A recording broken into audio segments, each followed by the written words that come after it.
فإن يتوبوا يك خيرا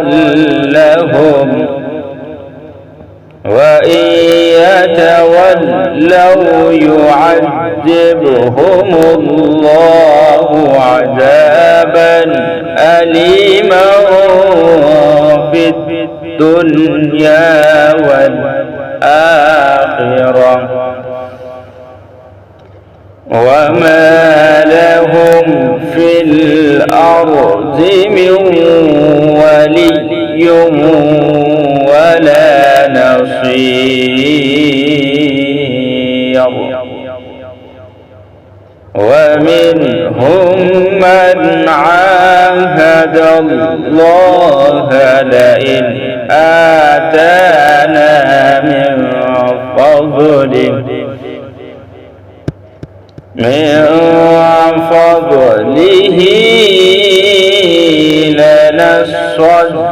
لنصدقن ولنكونن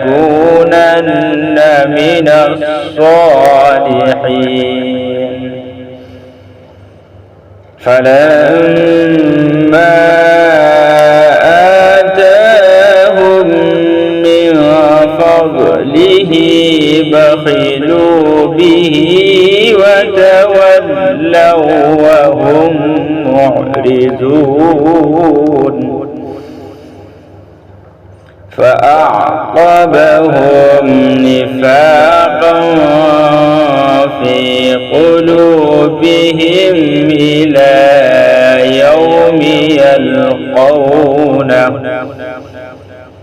إلى يوم يلقونه بما